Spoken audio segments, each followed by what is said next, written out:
Welcome to the Life After podcast, where we talk about moving from surviving to thriving. I started this podcast because of everything I've been through in life, and I wanted to share the tips and tricks that worked for me in the hope that they'll help you too. You can change your life. It's absolutely possible. This is a safe, supportive space to learn, grow, and try new things. It means so much to me that you're here as we build this community together. I hope each episode inspires you on your journey.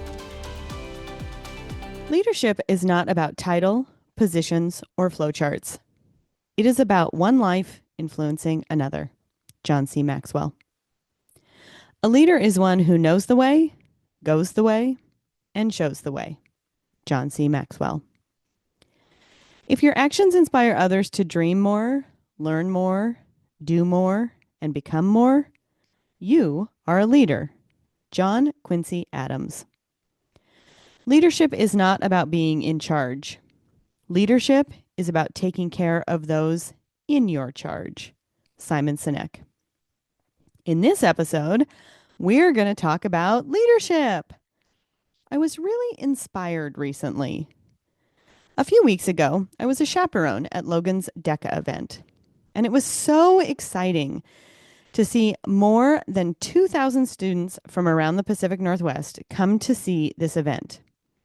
I was excited to see about what is effectively these kids, these students, learning leadership skills. Now, I know someone from DECA would tell you that DECA is not just all about leadership skills, that there's so much more to it than that.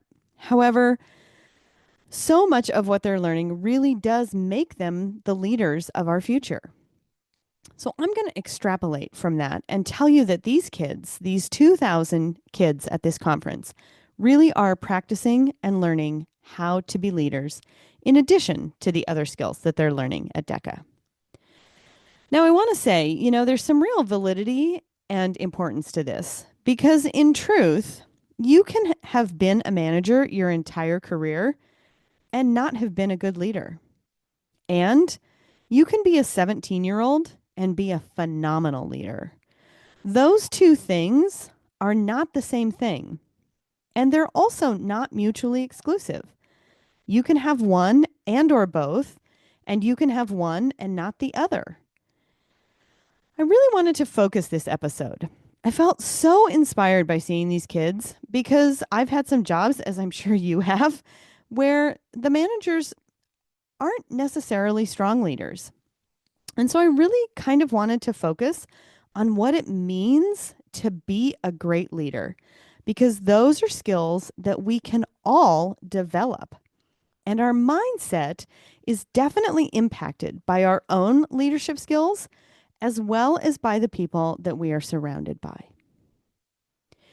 Simon Sinek says it's really critical now that we all learn the skills to act as leaders, regardless of what our position at work might be. I think this is even more important in that we are leaders in everything that we do in life. We're leaders at home. We're leaders as parents. We're leaders out in the community.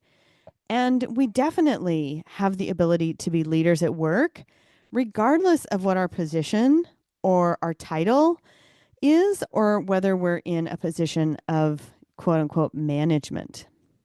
We all have the capacity to grow our skills, and it's incumbent upon each of us to have the willingness to look at what our skill sets are and the self-awareness and willingness to pay attention and to strengthen our skills where leadership is concerned. It really matters that we show up for the people in our lives, and so that ripple effect of strong leadership occurs. Now, we've all felt the sting of a boss or a supervisor that didn't have strong leadership skills. And so we all know what that feels like. Someone that plays favorites maybe, or makes us maybe feel like one staff member on the team gets preferential treatment, or maybe someone that makes us feel like we're less than instead of lifting us up. Are you finding yourself struggling in a relationship and wondering if you're dealing with a narcissist? You're not alone, and I've got a resource that can help. Get my PDF that answers 5 questions to confirm you're not the problem and helps you identify the emotions associated with being in a controlling relationship. Just head over to locatecoaching.com/free gift and take the first step toward clarity and confidence in your relationships.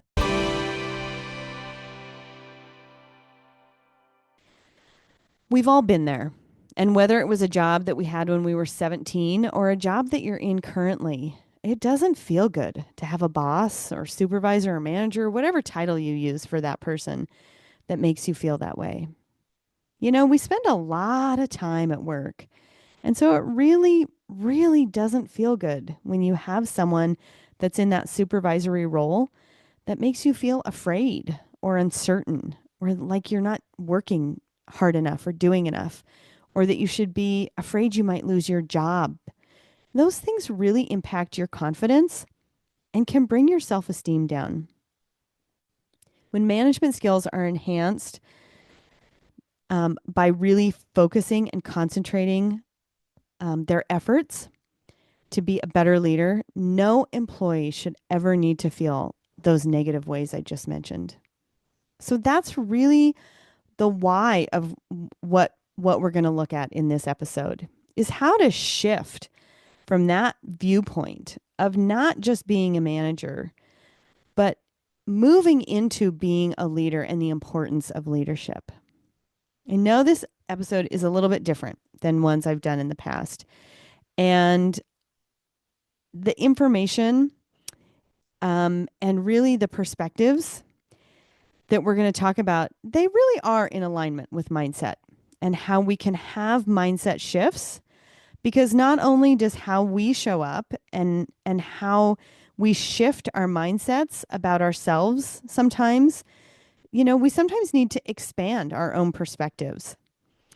Strengthening and expanding our own leadership skills and the way that people relate to us is going to improve our own mindsets. Additionally, a topic like this where we can get a shift in our mindset around someone else is going to help us stay more positively focused and help us build some resilience and gain our ability to work through when we're having a challenge, particularly with a manager, supervisor who maybe also needs to strengthen their own leadership skills. Look, we can't control anyone else, right? We can only change our mindset in a way that we can control how we react to any situation we're in. We can control what we do, the choices that we make. And all of those shifts are mindset shifts in ways that we can handle things better, we can manage our stress levels better, and all of those benefits we get without our bosses or someone in our lives making any changes at all. Okay, so when I did the research for this episode, there are so many descriptions for important leadership skills that one should develop or possess when you go out there and Google search about leadership skills. So from Indeed, there was an article that described the necessary leadership skills as communication, decisiveness, self-knowledge, collaboration, respect, talent recognition, mentoring, storytelling, motivation, and direction. Another list from Harvard Business Review stated the necessary leadership skills as authenticity, curiosity, analytical prowess, adaptability, creativity, comfort with ambiguity, resilience, and empathy.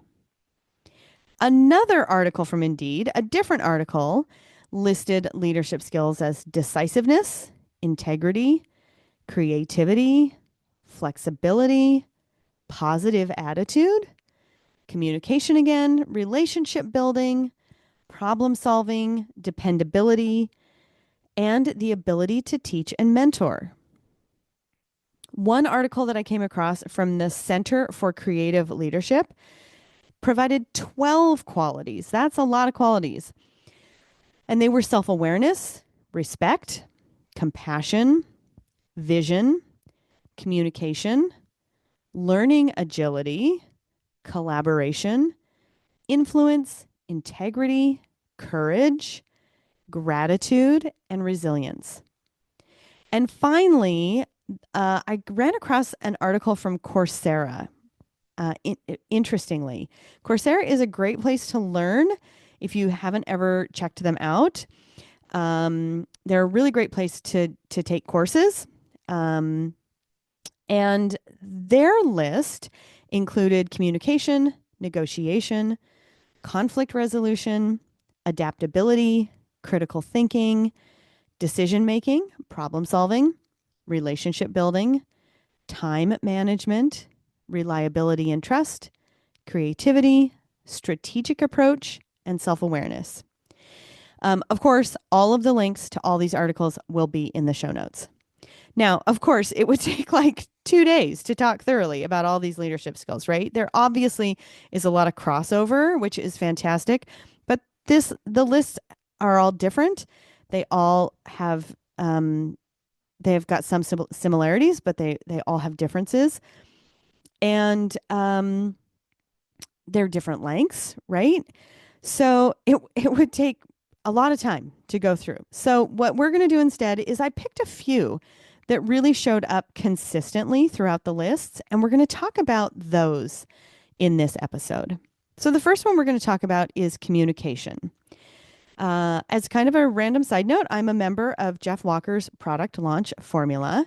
This is an amazing course about, well, launching your course. It's right there in the title.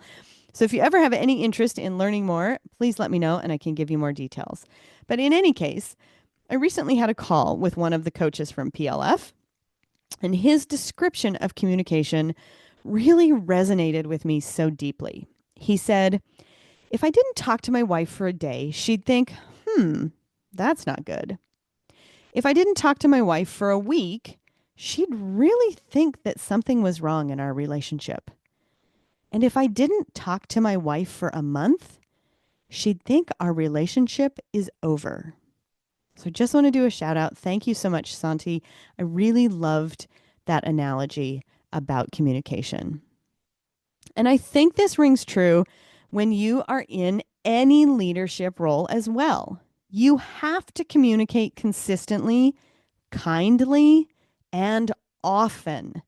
You can't let your people not hear from you. Now, that doesn't mean micromanage them. That means checking in. How are they doing? What do they need? Where are they in their project, their work cycle, just even in their day? Whatever it is that you're checking in on them about. This is how we naturally maintain friendships, intimate partnerships, relationships with our children and family. It is, of course, the natural extension of how we maintain good, strong, positive relationships as leaders at work, too. Communication also means being a really good listener. There are 8 ways we can engage in active listening.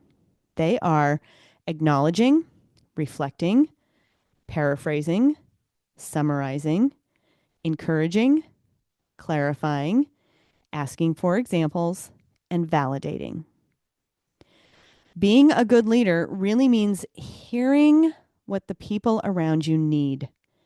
And sometimes that means slowing down to listen to them.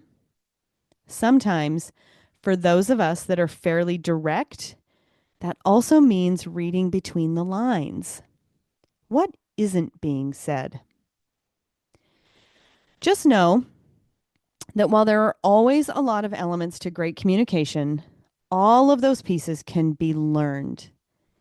If you'd like, you can check out season 1, episode 12, for more details on communication specifically. The next leadership trait skill set that we're going to talk about, is adaptability and flexibility. Now, these two skills go hand in hand with our recent episode on change. Because if you are afraid of or unwilling to change, it's going to be really hard to be adaptable or flexible. Things are constantly moving in both our personal and professional lives. In some industries or fields, this may be more extreme, so you maybe really already feel this. I've spent more than 20 years in real estate, so being adaptable and flexible comes pretty naturally now. So what happens if this isn't natural to you, or you generally resist this and want to strengthen this skill? You can practice just like any of the leadership skills on any of these lists. You can practice and develop and grow these skills. And that's no different for adaptability and flexibility. For these, you can do that by instituting small changes to start. Make some last minute changes.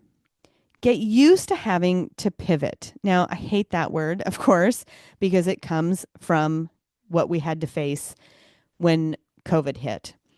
But I think in this case, it is an appropriate word to use, to pivot, right? Because it shows us that we're facing something and we need to switch it up and do something different.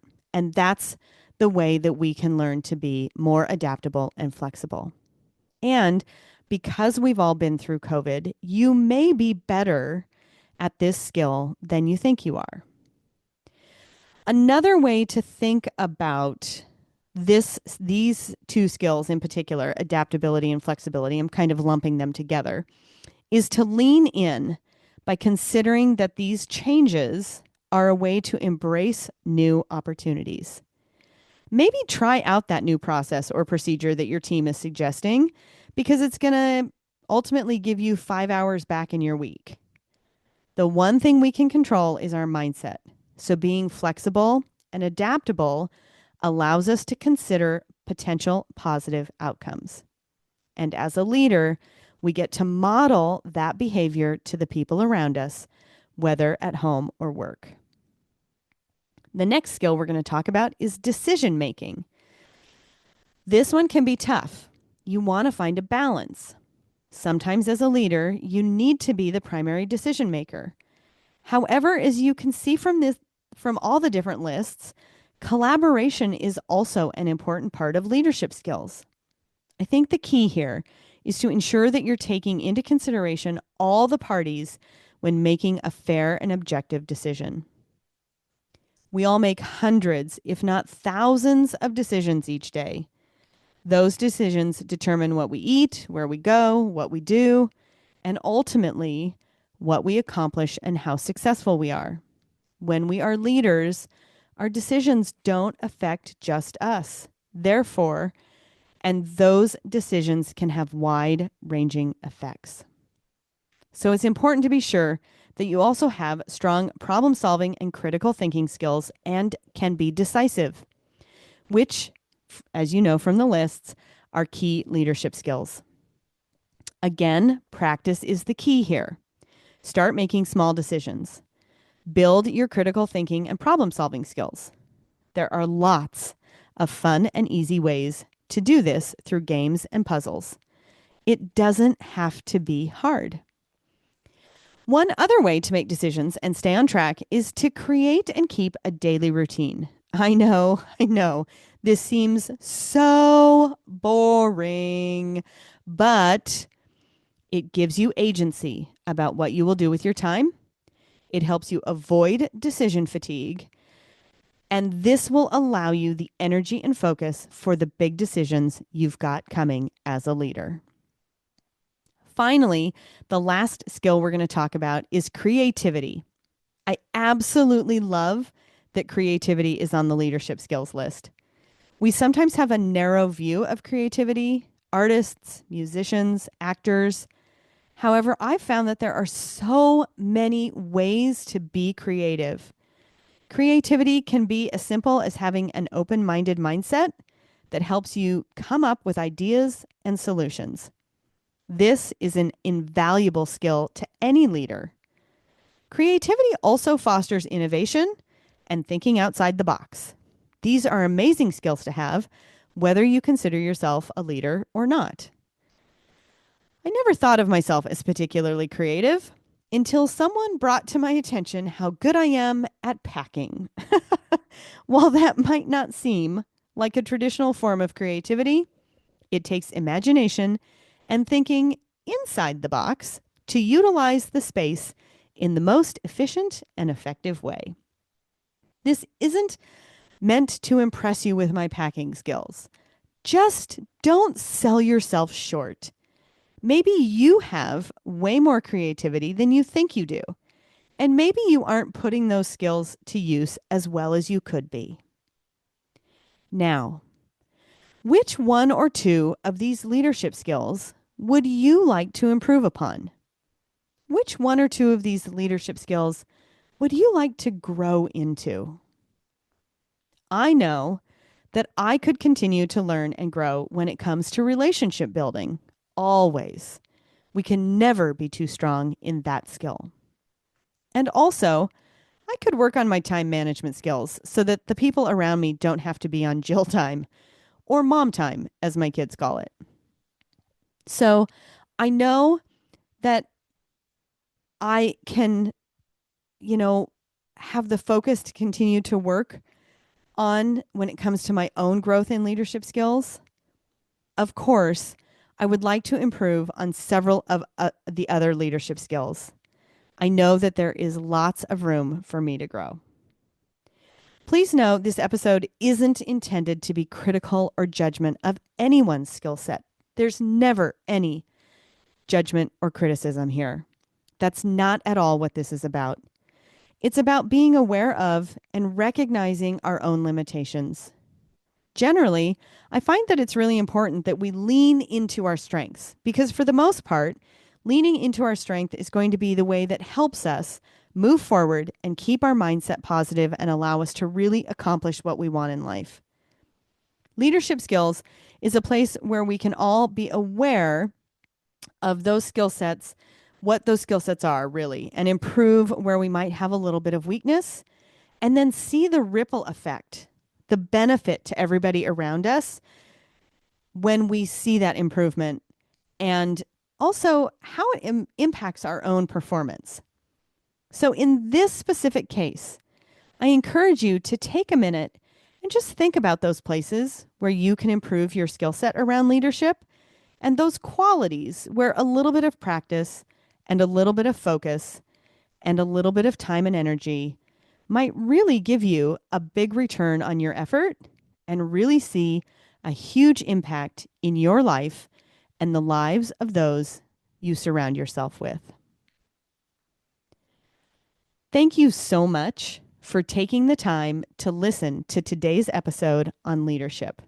Remember, we all have the capacity to show up as leaders. And when we choose to do so, whether it is at work or in our personal lives, the ripple effect is incredibly meaningful. This podcast is a valuable resource for anyone seeking to make meaningful changes in their lives. I promise that in every episode, I'm going to be here to support you on your unique journey, offering guidance and encouragement every step of the way. There'll be new episodes on the second and fourth Wednesday every month. Please follow on your favorite podcast platform so you don't miss any episodes. As we wrap up, here's the thing. I've made every mistake. I've been there and done that. There's hope for you. You've got this. If you're struggling in a relationship and wondering if it might be controlling, you're not alone. Download my free PDF at locatecoaching.com/free gift to help you find clarity and confidence. I hope you have a fantastic day, and I'll see you soon.